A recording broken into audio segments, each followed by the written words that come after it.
Good morning everyone. Welcome to Shankar IAS Academy's Civilspedia. Today's date is 16th of May 2025. Before getting into the daily current affairs analysis, an important announcement to make. Shankar IAS Academy is going to conduct the third and final All India mock test for UPSC Prelims on 18th of May 2025.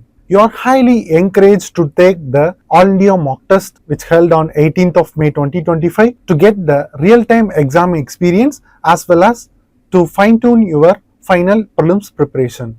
The topic for today's discussion is, the first topic is Gaza Strip, which we discuss from the perspective of geography, and the second thing is Central Consumer Protection Authority CCPA, which we discuss from the perspective of polity, and the third and fourth topic we discuss from the perspective of science and technology, and the third topic is 2D metals, and the fourth topic is genome edited rice. In this topic, we are going to discuss about a location which was frequently in news since 2023 because of the Israel-Palestine conflict. It is Gaza Strip. It is in news because recently Gaza Humanitarian Foundation, it is an US-based foundation organization which is going to operate and provide aid to the Gaza people by the end of May 2025. Due to conflict between Gaza and Gaza people and Israel, the Israel is restricting the aid from outside to Gaza people, and since March 2025, there is restricted access to or no access to the aid from outside to Gaza. Because of the restrictions or the blockade of aid to Gaza, over 0.5 million people are under starvation, and the provision of aid to the Gaza or the people affected because of the conflict, the area Kerem Shalom present in Gaza is one of the point for provision of aid to that people is restricted. Let's find out more about the geographical features of Gaza. The Gaza Strip has been bordered by Israel on the northern and eastern region. As we can see in the map, the northern and eastern region is bordered by Israel, and in the southwestern region it was bordered by Egypt. It is southwest, and the Mediterranean Sea by the west. The total length of the Gaza Strip will be approximately around 41 kilometers, and the width is 6 to 12 kilometers. The total area is around 365 square kilometers. And what about the strategical geographical significance of this Gaza Strip is that it lies beneath the crossroads of Africa and Asia, and it is also a part of Levant region.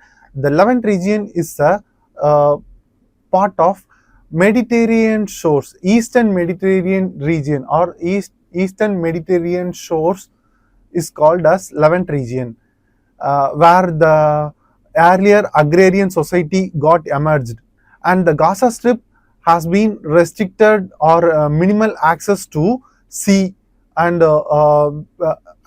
because of the frequent conflict and the envy between the Israel Palestine, the Gaza Strip has the limited access to its borders, and which in turn aid to the limited access to the airspace also. Moving on to the human geography of the Gaza, its population is around 2.1 million, which is very high in density because compared to the total area it presents. And the major livelihood of the Gaza people or the Gaza Strip is that it majorly depends on or rely on the aid from the external organization or the external source, and the economy is of informal state, and some parts contains agriculture and fishing also. After getting to know about the basics of Gaza's geography, we need to know more about the proximity locations beside Gaza, which is of Middle Eastern regions. It contains first the Levant region. As I said earlier, the Levant region is of the Mediterranean shores of Eastern Mediterranean, and it contains Syria, Lebanon, Israel, Palestine, and Jordan. We can easily infer that the eastern shores of Mediterranean contains these following countries of Levant region, and proximity most and the next most proximity to the Levant region is that the Arabian Peninsula. This Arabian Peninsula contains the countries or nations like Saudi Arabia, Yemen, Oman, UAE, Qatar, and Bahrain, Kuwait, etc. And another major region present in the Middle Eastern region is that the Mesopotamia, where the earlier civilization arose.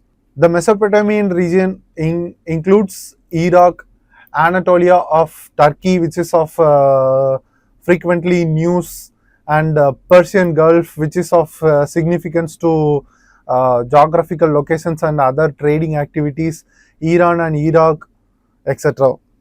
And some of the water bodies or important water bodies, choke points, and other resources which are of significance to this Gaza is as follows.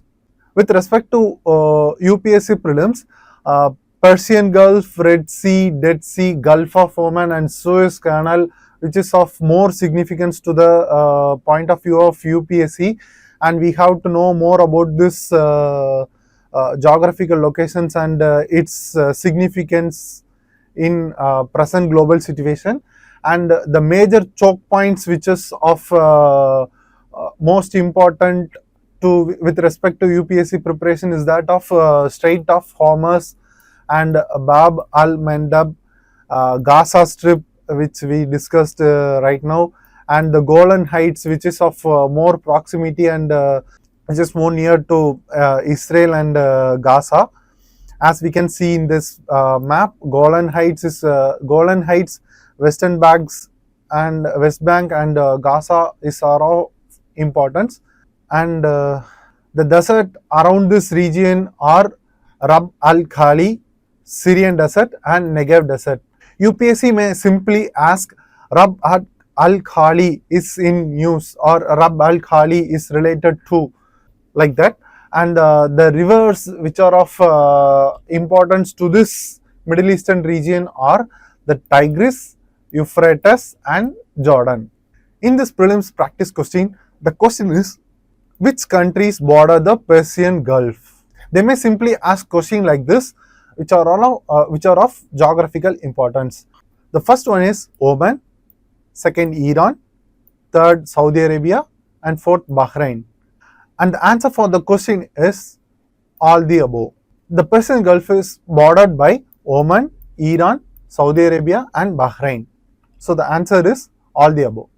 The Central Consumer Protection Authority is recently in news because the Central Consumer Protection Authority has recently issued notice or issued directions to the major e-commerce platforms like Amazon, Flipkart, and other e-commerce platforms, directing to remove the products featuring Pakistani flags from their websites.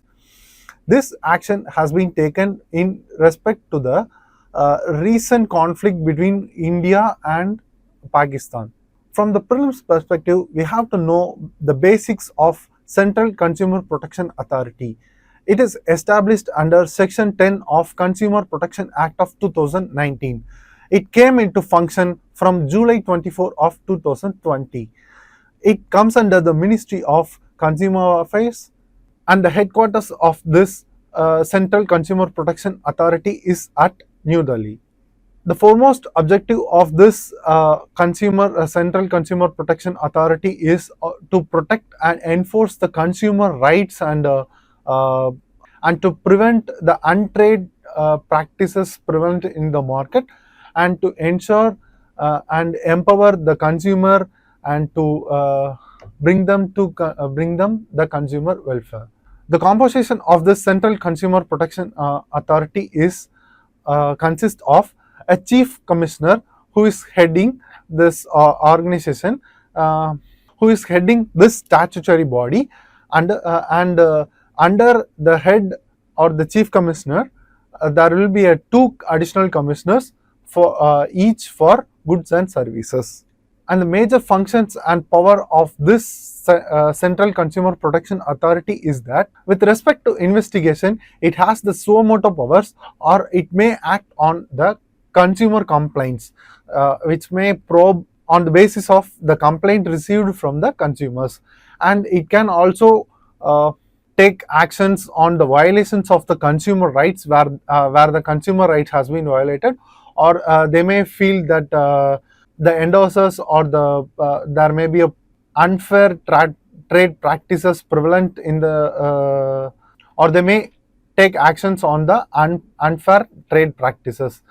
And with respect to their enforcement, they can order recall of unsafe goods and services, and they can also order for refund of the price paid by the consumers to a certain unfair products or services, or they can take actions on the unfair or misleading ads, or they take down the misleading ads, and they can also penalize them for the practice. They can ban or restrict the trade of unfair trade by the endorsers by 1 year for their first offense and 3 years for their repeated offense. And they can penalize up to 10 lakhs for false advertisements and 50 lakhs for repeated offenses.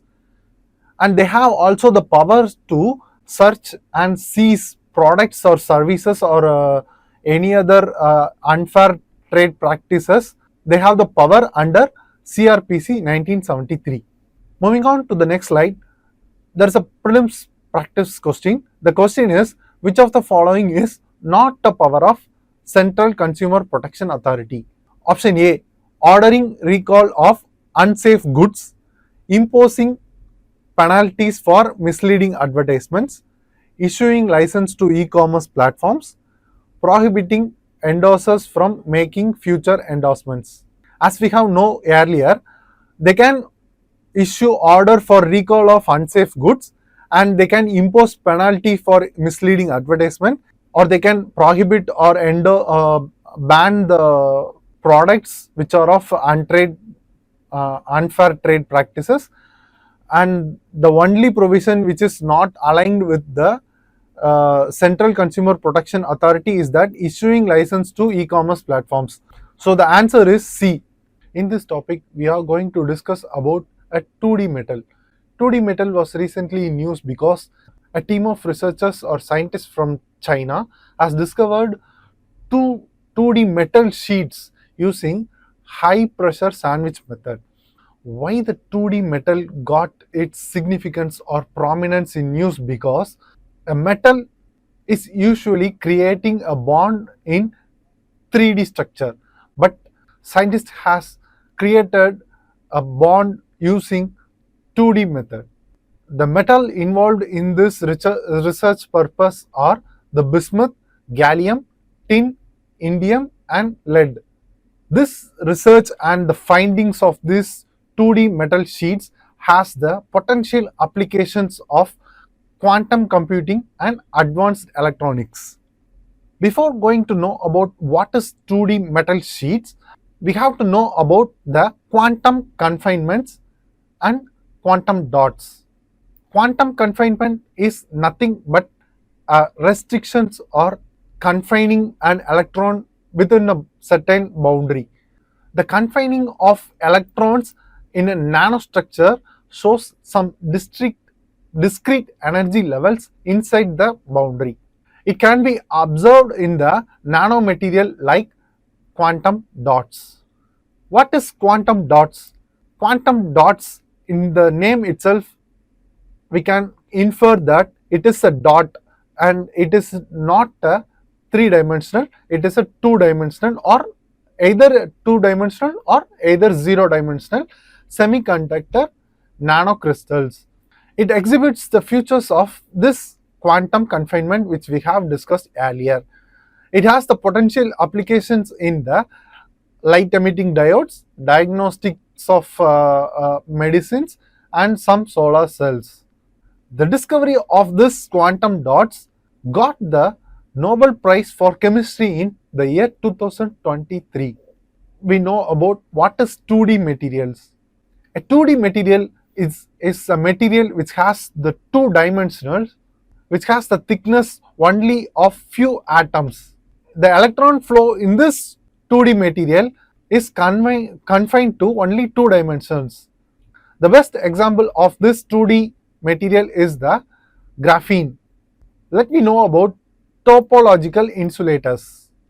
Topological insulators are material, 2D material that can conduct electricity on its edges and on its surface and insulating it on the inside.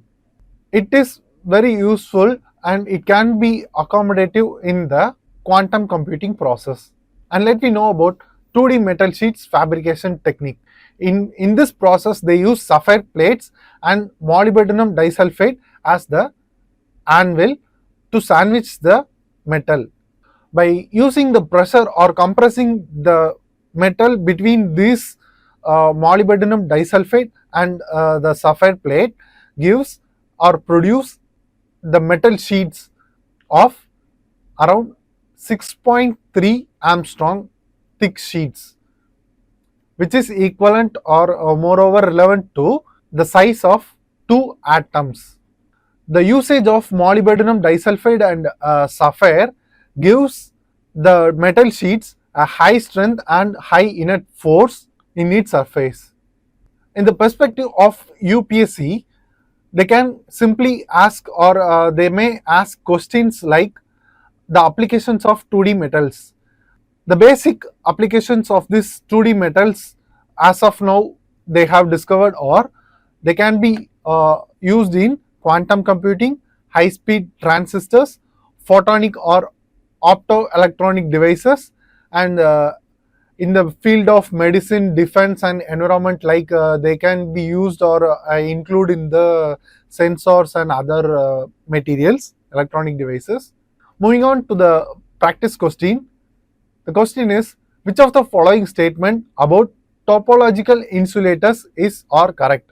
As we have discussed earlier, topological insulators are 2D materials which can pass electrons on its surface or its edges and insulating it on the inside.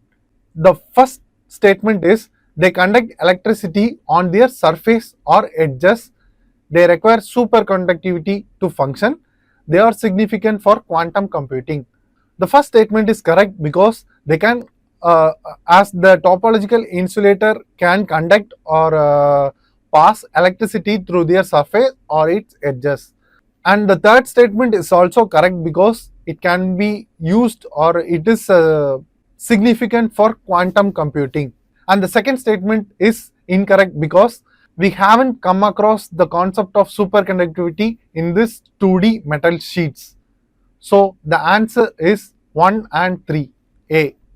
In this topic, we are going to discuss about a newly developed genome edited rice variety, which is newly developed genome edited rice variety by India. India is the first country to develop genome edited rice variety globally. It was announced by our Union Minister for Agriculture, Shivraj Singh Chauhan.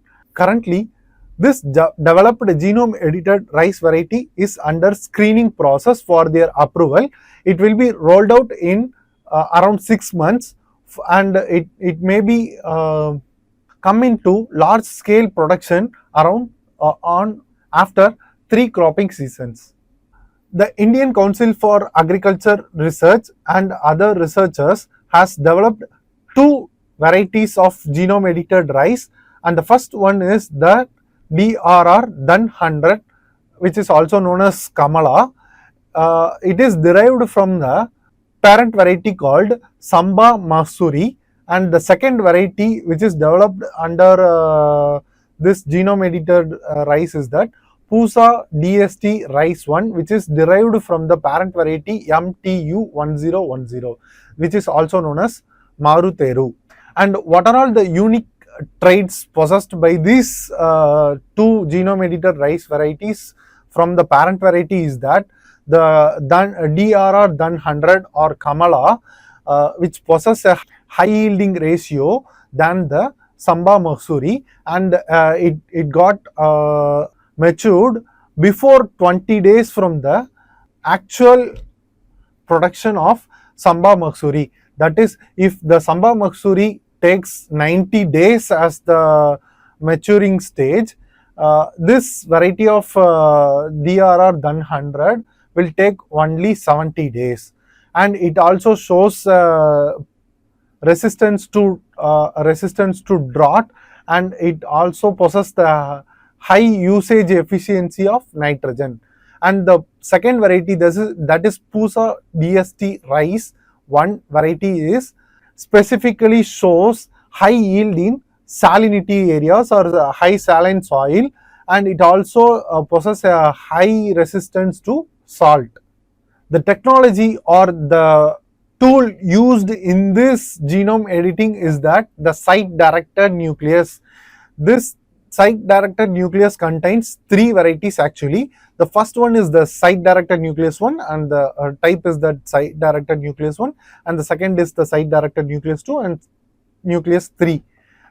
And the nature of this genome edited rice variety is that it is a non-genetically modified crop or variety, and it does not contains any foreign gene introduction into the original gene or parent gene.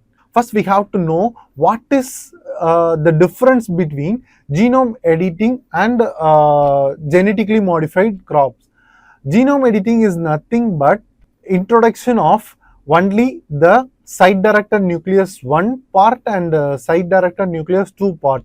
If a crop is introduced to site-directed nucleus 3, that is introduction of a foreign organism, foreign gene or foreign element into that original gene variety or the parent gene variety, is considered to be the genetically modified crops or genetically modified organism. So in this crop varieties of the newly developed two varieties, only site-directed nucleus 1 and site-directed nucleus 2 is introduced. So it is considered not as genetically modified organism. This type of genome editing is not considered as genetically modified organism or genetical modification in many countries. What is the need for the genetically genome editing in crops? As we know, there is a huge demand for the supply of food. So there is a huge demand for the supply of food. So the rising to address the issue of rising food demand, we have to increase the yielding capacity, or we have to introduce a new technology to address the issue of rising food demand. And there is a stress of climate change. So we have to introduce a climate resilient variety to address the issue, to ensure the smooth flow of production. And we also introduce genome editing into crops to enhance the nutritional values with addition to the actual nutrition that is provided by the crop, which in turn supports the production of sustainable agriculture. And we have to know what are all the challenges involved in this process of genome editing. Is that there is a cloud of ambiguity on the regulation of this genome edited variety, and there is a as we discussed earlier, there is an ambiguity between genome editing is comes under genome genetical modification or not. There is the ambiguity present. And there is another issue present in this is that the intellectual property right, which is genome editing is in the proprietary stage of intellectual property right. So there may be a issue with respect to the seed sovereignty also for the farmers, and there is an lack of field level transparency, which in turn creates confusion among the people, and the public may behave like they may not trust the variety, or there may be misinformation about the variety, like it may cause side effects and all. So the purpose of making the genome edited variety is under suspicion, and there is an ethical and environmental concerns also present in this genome edited variety. What is the way forward for this genome edited variety, edited crops or variety, is that there may be a presence of clear regulations. There may be clear distinctions between what is genome editing and what is genetically modification, so that we can easily able to distinguish between both and what are all the pros and cons between them. And we have to ensure the transparency, not only the transparency, also creating awareness about the need of the varieties. And we have to include farmers along the process to awareing them also to address this issue. And we have to ensure that clearing of ambiguity between the intellectual property rights and the ethical dilemmas among these genetically modification varieties. Here is the main practice question. The question is, genome editing in agriculture offers a promising solution to food security, climate resilience and sustainable farming, but it also raises regulatory and ethical concerns. Critically examine. Thank you for spending your time watching this video. Please like, comment and share the video to your friends, and subscribe to our channel for more videos. Thank you.